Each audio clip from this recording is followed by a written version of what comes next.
Race beef. Yeah. So, okay. Yeah, So, where do you stand on so, this here? I got a hot take here. All right.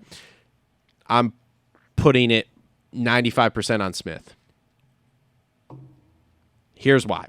So, Wow. Smith goes to make the pass. Obviously, Deegan wants to start proving more of his value here, okay? Mm-hmm. Right? He wants to start winning some more heats, getting more on the box and the main, that kind of stuff, right? Okay?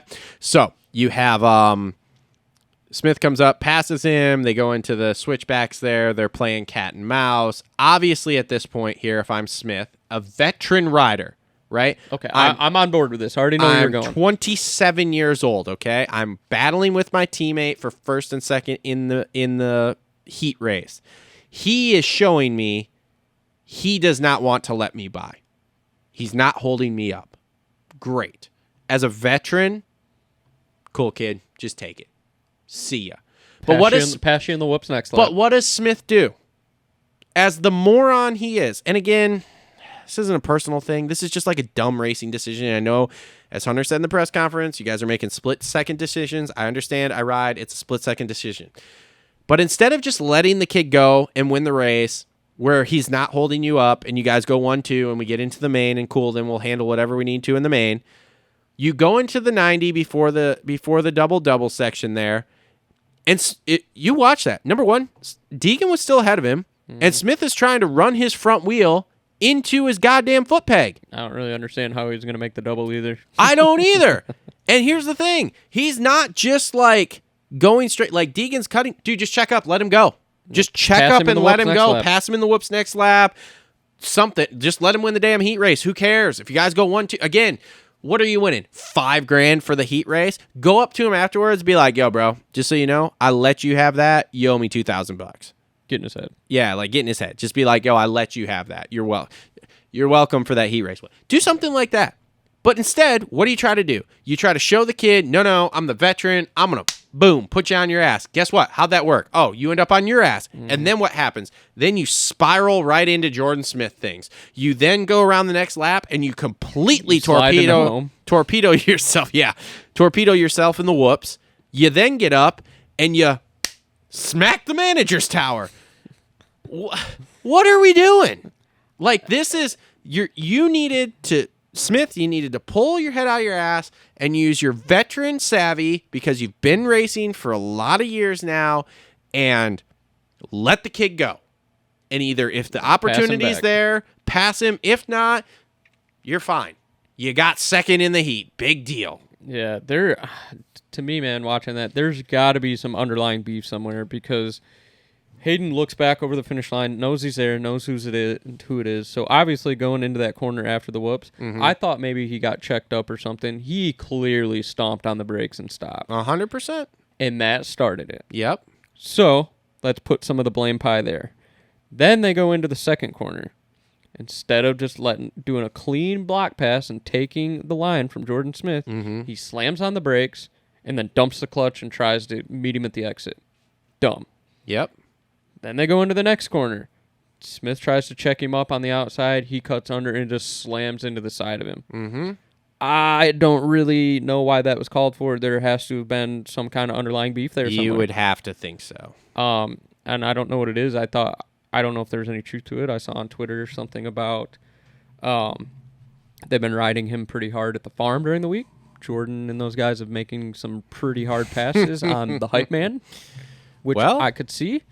You come in with this hype and this following and everything like that. And beating him. Yep. And I think maybe there's a little bit of... You're going to get that. I don't know. Maybe it was a case of butthurt. Maybe. I don't know. But there's definitely something there to provoke that kind of riding because I don't think you just come out of the blue and ride like that without some kind of beef. No. And then let's just finish this story off. Then you get Jordan Smith in the LCQ. Botches the start. Okay. No. You know what happened to Jordan? Oh, Smith yes. Sorry. Axel fucks up his rut. Yeah. So he botches the start. But I give him credit at first in that LCQ. I was like, he's being very patient because he's just like, I don't want to crash in this. I need to qualify through. However, then you stall it. You get checked up in a corner and stall it, which is a terrible look. And I give him credit, dude. he rode was his balls off. flying in that Yeah. LCQ because when he stalled it and couldn't get started, I'm like, dude, he's done. There's no way. And then, of course, here is my ultimate moral dilemma because I want to see him Jack get Chambers on your fantasy on team. my fantasy team, but I want to see Smith get in the main. And I look at Justin and I go, the only way I want to see Smith actually pull this off is if the man up above is going to give us a Deegan Smith showdown in the main, and they're going to just go at it and be on the ground with each other, fist fighting or something. Outside of that, put Jack Chambers in. Well, apparently that wasn't going to happen in the main because the good Lord up above put Jack Chambers, who was on my fantasy team, in the main. Yep. And here's the thing. If anybody has a problem with that move Chambers put on him in that last corner, get bent. That's the exact move that Thrasher should have done to Hunter. Exactly. But dude, that was a perfectly executed one by Jack Chambers. It was good. I heard that the star manager was like throwing his hands up at him, and They had the camera. They had the camera. Did they? In the tower? I mean, I've never seen that angle before, but the camera was in the tower. Here's the thing, dude. Again, get bent, okay? These privateer guys are trying to make some damn money and get in the main. I'm sorry that your two guys are fighting, and so one ends up not in Smith it. should have tucked under. Here's the thing. Smith should have whole shot of that race and been gone. There's no reason he should have been in that position, period. Number one, he shouldn't have been in the position because he should have qualified in through the heat. He should have let off. Yeah, he should have let off and just let Deegan go and been in through the heat. And then number two, in that LCQ, there's zero reason he should not have won by 10 seconds. Yeah. Because he is head and shoulders better than everyone. No offense to those guys in the LCQ. Again, they're all badasses, but he is head and shoulders better than everyone in there. So now you don't qualify. Now here's the unconfirmed rumor I'm hearing.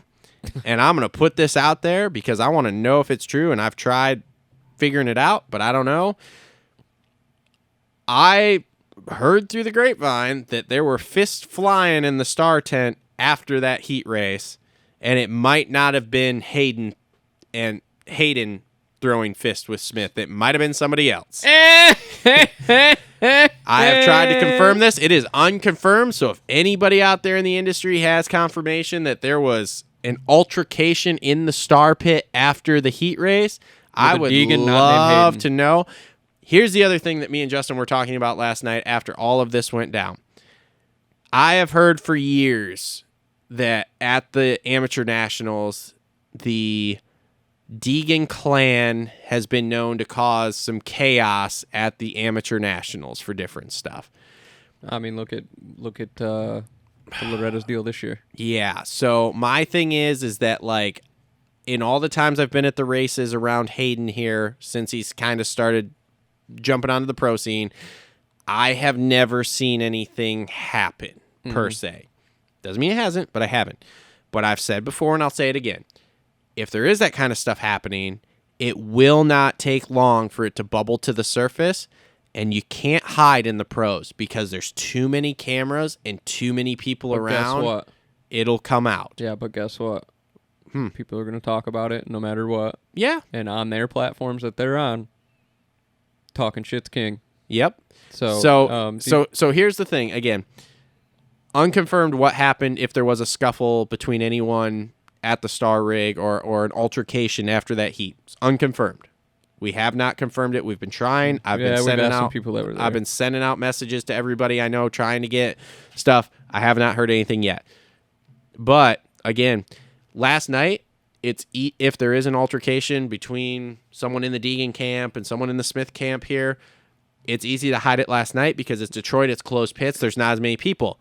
You get somewhere, like in Indy, like any of these other places where there's open pits and there can be a lot more people, you're going to have a lot harder time hiding this. And it's only going to be so long because the media outlets too, even the big ones who are in the circus here, are only going to go so long before something gets leaked to one of us who will put it out there, or they put it out there, period, for the views. Well, keep an eye on it because Brian, I think, would be the guy that would just own it. Be like, yeah, this happened. This what happened. If you don't like it, then... They started a live last night, and I was like, ooh. Yeah. But it wouldn't stream for me in the thing, so I was trying to watch it in the stadium. Isn't that fucking crazy, though? Huh? We're sitting in the stadium. Brian Deegan's live. We all click on it. 100%. So, yeah, that was super interesting. Again, I put a lot of the blame on Smith. You got to have more veteran savvy than that. Dude, if that stuff starts happening, if Tomac's trying to pass Jet and Jet's doing stuff like that, Tomac's going to back off. That's a veteran move to back off and just let it play out. It's an ego thing. It's Putting 100% an ego thing. but putting your wheel into his swing arm behind his foot peg to try to take him out in the corner ain't going to work. Never going to work. Sorry. Which is what happened. Go back and watch it. And I'm sure you have, but go back and watch it because I've watched this thing 100 times already. When they go into that corner before that double-double, Let off and funnel Smith is putting a front wheel into the swing arm behind his foot peg. It's never going to work, bro. Yeah.